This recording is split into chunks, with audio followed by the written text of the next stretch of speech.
and eventually a stoplight. A sand and gravel pit or two appeared, as did grain silos, a bandshell in the park, and a baseball field. Progress progressed, but only to a certain point. Nothing to get too worked up about. It's still a one-stoplight town, and most of the kids who grew up here and moved away as soon as they were able agree that Lake Woebegotton is a nice enough place to be from. Given what happened here, but happened even worse everywhere else, some of them probably wish they'd stayed. Day 1.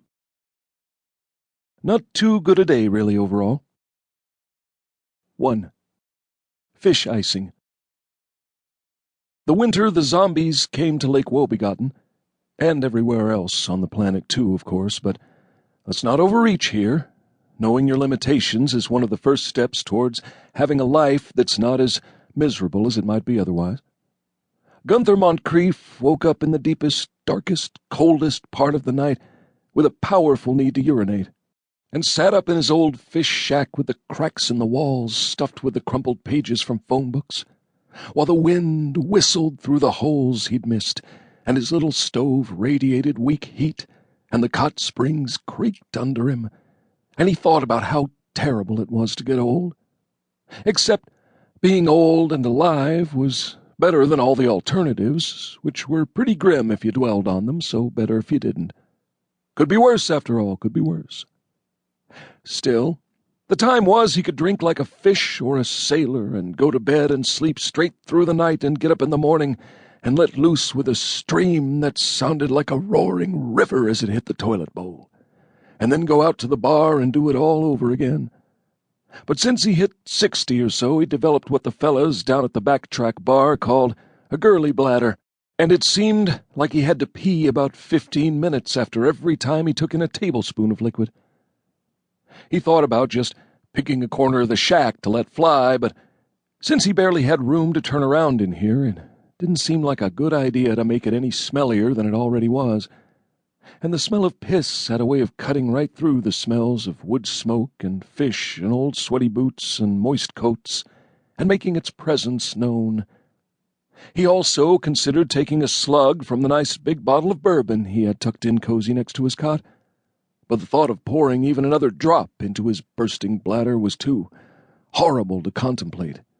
Maybe even as bad as facing down a plate of lutefisk, or trying to repair a foreign car where everything was in metric. So he pulled on his boots over his thick socks and wrapped his big blanket around his long underwear, and opened the door to the shack, and yep, that was winter out there, the ice on the lake shining under the moon and starlight. But even though the end of his nose went numb right away, it wasn't as cold as the first time he went fishing with his father as a boy. The coldest winter on record hereabouts, when your ears would pretty much just turn to ice and snap right off as soon as you poked your head outside. Gunther crunched a couple of steps away from the door. The top layer of snow turned into a hard shell of ice, and pulled open the flap of his long underwear, an ice wind taking that opportunity to swoop in and freeze his nethers.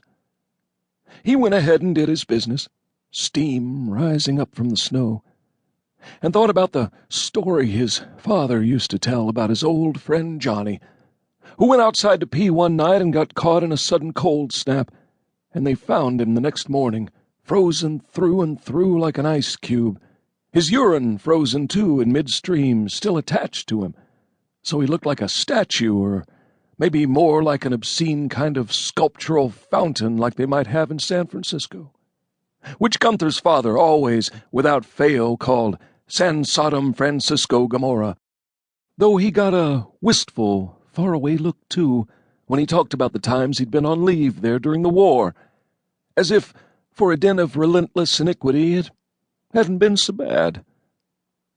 It wasn't that cold tonight, not even so cold that your piss froze part way down and hit the ice at your feet with a tinkle, but it was cold enough. Gunther started to put himself away and hot-footed back to the relative coziness of his little wooden shack on the shore, when the sky overhead lit up, brighter than noontime, and he shaded his eyes and tilted back his head, and there, in the great black sky